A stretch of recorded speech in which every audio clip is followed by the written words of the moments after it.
All right, guys, so we are on day 2 of driving our Fisker around for the weekend. Right now, I'll have to go pick the vehicle up. I had to charge it last night, so my neighbor, who lives 60 seconds away from me, has a level 2 charger at his house. He was kind enough to let me use it while I'm driving the Fisker around for the weekend, because obviously I don't have one. I've never owned an EV.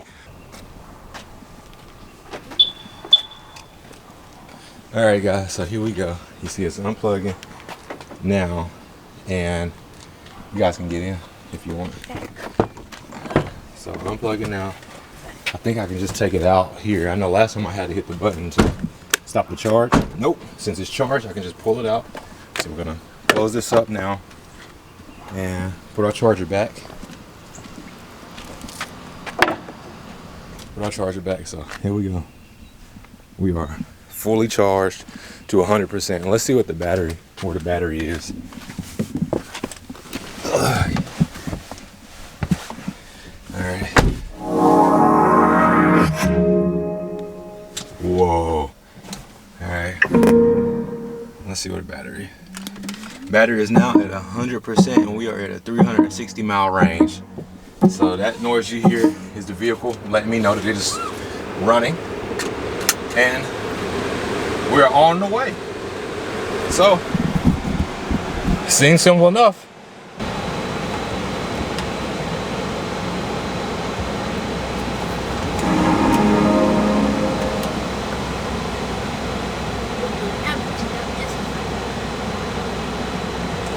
Sunshine.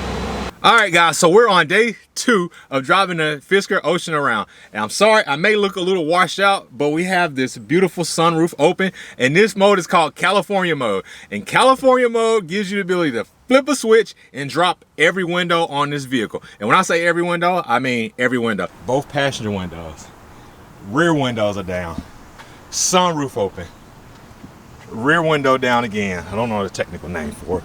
But then, oh, you got a brake light right here, which is super cool. But then you have the rear hatch window that goes down also. So you guys out there that have pets, imagine having your dog, your goat, your chickens in the back, cats, and they can stick their head out, or they're in the back and they can't see over, but they can just get air from the rear window being down.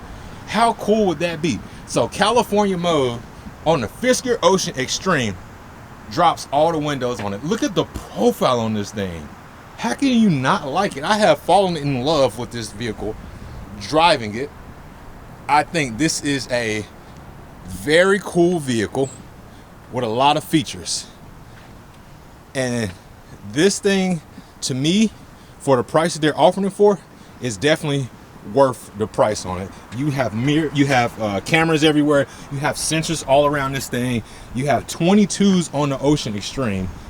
This vehicle is literally just now coming to dealerships right here. So we are the first in North Carolina / South Carolina to be able to take this vehicle out. These lines are absolutely beautiful. This right here is a freaking solar panel. They have solar panels built onto the vehicle, and the solar panels allow you to recharge while you're driving the vehicle. That also works in tandem with the regen braking when you let off the gas as well, to give you estimated range of 360 miles. But if you want my honest opinion, this thing gets way more than 360 miles in a charge.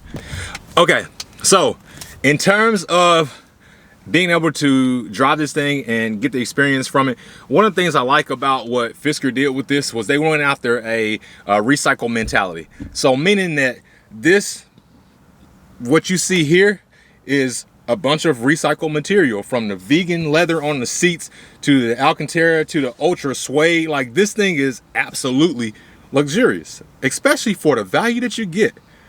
So living and driving a gas and a diesel vehicle, I can tell you that the biggest differences in that is that I don't have to worry about going to the gas station. I go home and plug this thing up. I don't have to go out my way anymore. I plugged it up last night. As you saw when the video started, I plugged it up last night, and it took 6 hours to fully charge it up. Now, granted, I was only at 50 no, 47% battery. That's still really good. So I plug it up overnight and I come back out in the morning and it's ready to go. And it's good for 2 days, depending on how much driving you're doing, right? So one charge will probably get me through till from Monday to Wednesday because I have a commute. All right, guys, what do you think? I mean, am I crazy or what? What's your opinion on it? I like it, including the seat warmers, because when I'm cold and I just come back in and then I turn the seat warmers on, they get warm really easily. Like in 3 minutes, they'll feel really warm. And sometimes I get hot from them. I said the same thing yesterday, that the seat warmers were probably the biggest benefit to driving this thing because we're not used to that. We are used to it taking a minute for the seat warmers to warm up. And then even in my truck, we don't have rear seat warmers. That was something that we had in my other vehicle. So Declan, what do you think? Well, I mean, what's something that you like about it?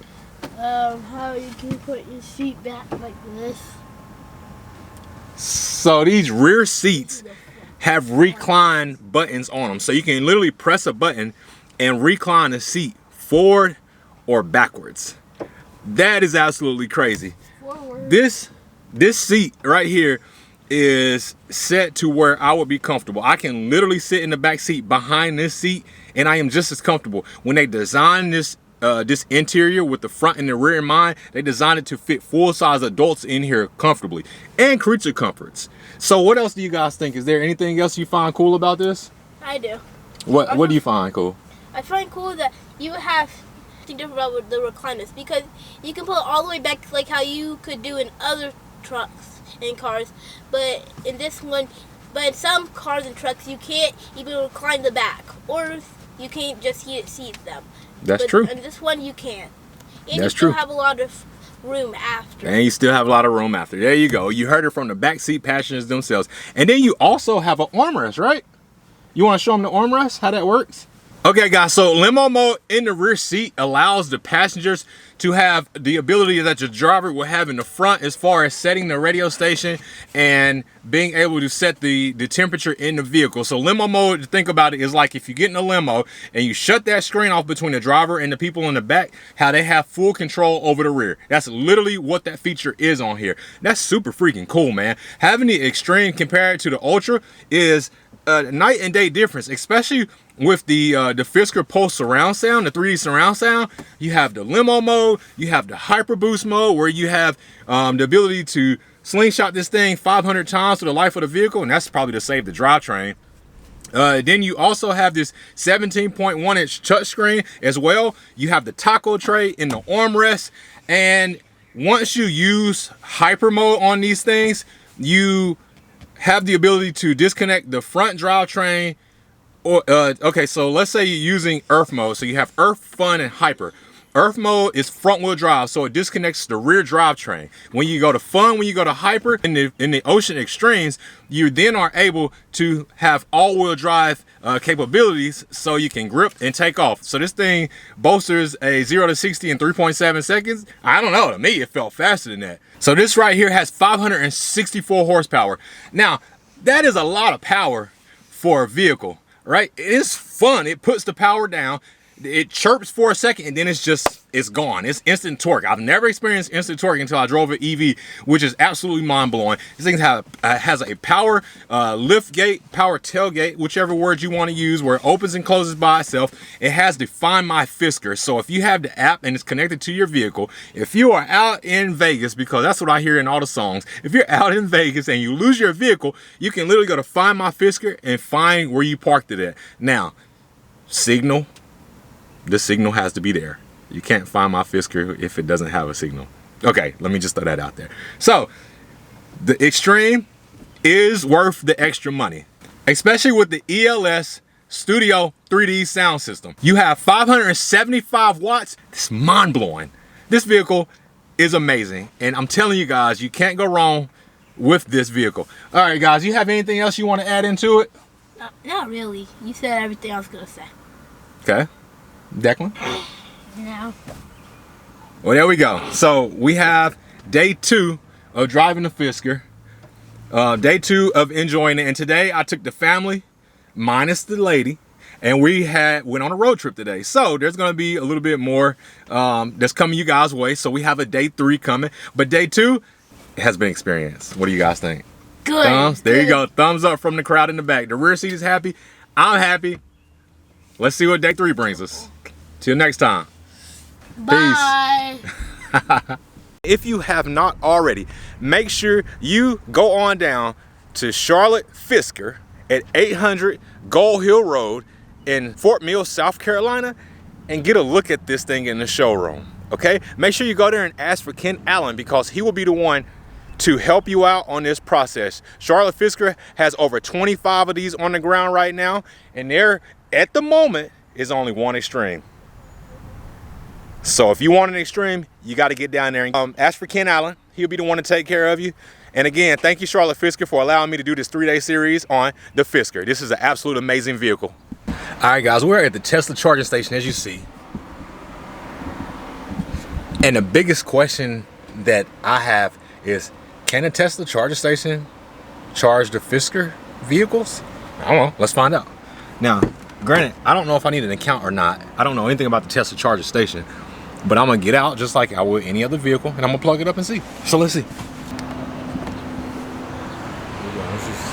That one won't reach, so let's see. It does not, because the handle does not reach far enough to the vehicle. Well, that's catty corner. Let me see. No, that's not even the same connection. Two completely different connections. Nope, it does not. It does not. So, to answer the question, can you charge a Fisker at a Tesla charging station? You cannot. It does not fit. Two different attachments. Unless you have an attachment that you can buy that will plug up into the Tesla adapter at the charging station that will then plug into the Fisker's adapter, then it won't charge it. So, no, the Tesla stations cannot charge the Fiskers. There you go.